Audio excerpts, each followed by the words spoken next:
A questo punto passiamo alla terza sessione di lavoro di questo convegno, che riguarda appunto l'ambito più legato, diciamo così, alla domiciliarietà e che come dire, area secondaria, insomma, della nostra progettualità. E avrei dato volentieri la parola alla dottoressa Michela Rigon, responsabile sanitaria, geriatra di Fondazione OIC Onlus, ma purtroppo non è riuscita a raggiungerci, si scusa infinitamente, ma appunto in questo momento il periodo richiede tanta attenzione a una serie di situazioni, quindi diciamo che ci ha pregato di lasciarvi i saluti e sarà con noi, speriamo, una prossima volta. Ad oggi, in questo momento, tra le soluzioni che vogliamo condividere con voi che ci ascoltate, ce ne parla la dottoressa Rapattoni, Monica Rapattoni, psicologa, psicoterapeuta, collega in OIC e direi appassionata di neuropsicologia. Ecco, lei ci parlerà, ci porterà un contributo proprio sui processi legati all'invecchiamento attivo e passerà anche ad illustrarci un interessante dispositivo che ci aiuta proprio a mantenere l'autonomia della persona anziana. Prego Monica, la parola. Buongiorno a tutti, buongiorno. Grazie Alessandra di questa presentazione. Aggiungo solo che oltre ad essere appassionata sono una studiosa, nel senso che questo tema richiede uno studio continuo e quindi continuiamo a studiarlo incessantemente. Allora introduco un po' l'argomento anche come avrebbe fatto la dottoressa Rigon e dico che vicino alle parole generativo, anziano generativo, sono molto orgogliosa di poter introdurre anche concetti di plasticità, neurogenesi e quindi continua gemmazione del cervello. Pensate che fino a 30 anni fa noi eravamo giovani, io e la dottoressa Bocchi eravamo giovani adolescenti, quindi non molto tempo fa, 30 anni fa, si pensava il dogma inflessibile era quello che il cervello, dopo il primo periodo che veniva definito critico della nascita, non producesse, non apprendesse più nulla, anzi nel corso del tempo andava incontro a delle perdite. Poi le neuroscienze hanno fatto tanti studi, grazie all'aiuto della tecnologia e quindi dell'introduzione delle risonanze magnetiche, del neuroimaging, hanno scoperto dei processi straordinari del nostro cervello, che continua invece una incessante generazione di processi neuronali che si modifica costantemente nell'arco di tutta la vita fino alla morte. E questa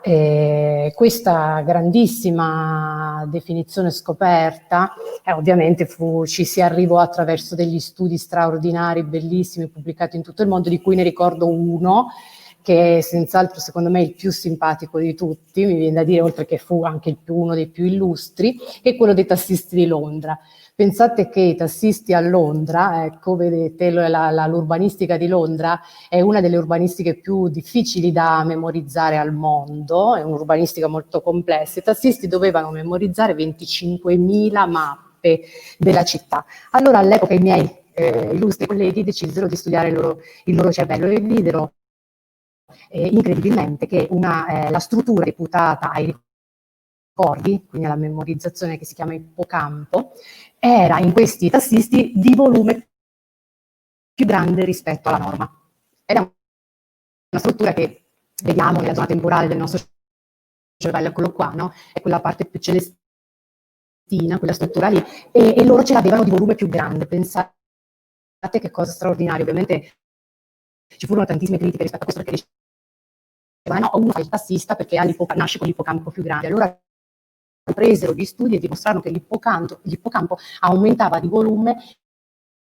in base, in correlazione agli anni di servizio. Ovviamente da lì non ci fu più possibilità di discutere questa questione, quindi sappiamo che il cervello si può modificare costantemente in tutto l'arco della vita e può contare su un tesoretto, quindi accumulare una serie di strutture, una rete di neuroni supplementari che costituisce praticamente durante tutta l'esistenza un'impalcatura del nostro cervello. Questa riserva è questa che noi definiamo la riserva cognitiva, si costruisce nell'arco della vita attraverso tutte le esperienze stimolanti che facciamo, l'istruzione, il lavoro, i viaggi, tutte le cose più interessanti che possiamo fare. Ecco, vedete qui il monumento è il nostro cervello, l'impalcatura è la nostra riserva cognitiva. Bene, abbiamo iniziato a stimolare in tutti i modi possibili il nostro cervello perché appunto gemmasse sempre di più, potenziasse sempre di più le proprie funzioni, le proprie capacità, attenzione, la memoria, le capacità di ragionamento, di problem solving, di ragionamento logico, e lo possiamo fare, l'abbiamo potuto fare per tanti anni, l'abbiamo fatto in 20 anni con la carta e la matita, e poi sempre di più con dispositivi sempre più innovativi, fino ad arrivare ad oggi alla medicina digitale, che ci ha consegnato da pochissimo tempo uno dei dispositivi più interessanti prodotti a Palermo, di cui volentieri ascoltiamo il racconto direttamente dai ricercatori che l'hanno sviluppato.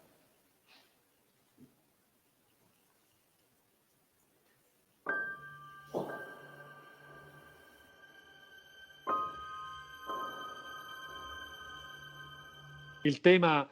di cui ci occupiamo è quello della neuroriabilitazione di disturbi cognitivi, come disturbi di attenzione, di memoria o di linguaggio, che possono essere conseguenza di malattie neurologiche molto frequenti nella popolazione, come l'ictus cerebrale, le demenze, la malattia di Parkinson, la sclerosi multipla e così via. Tuttavia, al di là di queste patologie neurologiche conclamate, è noto che i disturbi di attenzione o di memoria possono far parte anche dell'invecchiamento cerebrale fisiologico, diciamo così, che interessa ovviamente tutta la popolazione. Quello che noi abbiamo sviluppato con le nostre ricerche scientifiche, condotte in diverse istituzioni di ricerca in Italia e nel mondo, è un dispositivo che è poi diventato anche un prodotto che agisce in maniera non invasiva sull'attività del cervello, rendendo, diciamo così, il cervello più plastico e più capace di rispondere alle sollecitazioni, dunque in grado di potenziare funzioni come l'attenzione, la memoria e la capacità di decidere, di prendere rapidamente delle decisioni. Il dispositivo che abbiamo sviluppato è un dispositivo medico di classe 1, come si dice tecnicamente, quindi non invasivo, a cui abbiamo dato il nome di Mind Lenses, lenti della mente, diciamo così, che consiste in un paio di occhiali con delle lenti prismatiche. Le lenti prismatiche deviano il campo visivo verso destra o verso sinistra, così che gli oggetti non ci appaiono mentre indossiamo queste lenti nella loro reale posizione, ma ci appaiono appunto dislocati nello spazio. Perché quello che abbiamo scoperto è che in questo modo, cioè mentre il soggetto indossando le lenti prismatiche corregge automaticamente per le distorsioni indotte dalle lenti prismatiche, questo ha l'effetto di potenziare plasticamente l'attività del cervello. Quindi diciamo è un dispositivo indossabile, gli occhiali,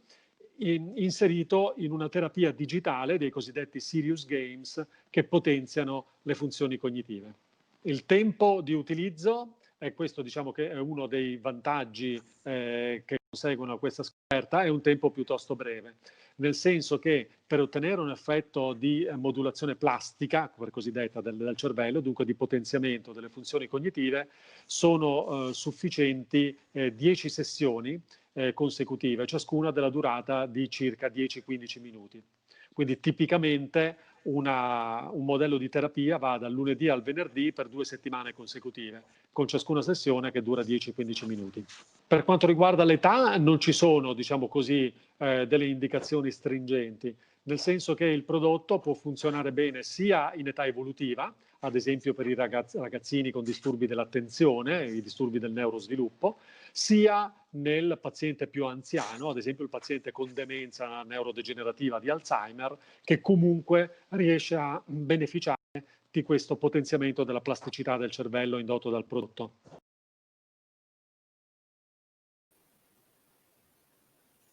Ecco, non so se il video sia sentito bene, io non lo sentivo bene. Comunque noi abbiamo questo dispositivo qui, penso di poter dire di essere al mondo in questo momento, poter usufruire, perché è un dispositivo proprio di ultimissima generazione. Queste sono delle lenti prismatiche, e il nostro intento all'interno, appunto, nell'ambito di questo progetto, è quello di supportare appunto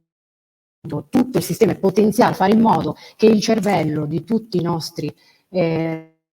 residenti possa essere potenziato nelle sue funzioni, quindi possa essere stimolato sempre di più in maniera mirata. Abbiamo intenzione quindi di sottoporre questo training, un training che riguarderà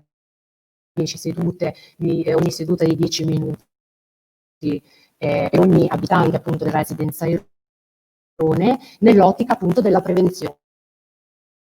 Cioè nell'ottica della prevenzione è di fare in modo che il cervello sia più resiliente agli attacchi del tempo e resiliente anche di fronte agli eventi traumatici che potrebbero essere, come per esempio l'insorgere di una patologia. Ecco, non so se mi sentite, se avete sentito tutto, e mi sembra di aver detto tutto nel tempo inclemente che abbiamo a disposizione. Grazie.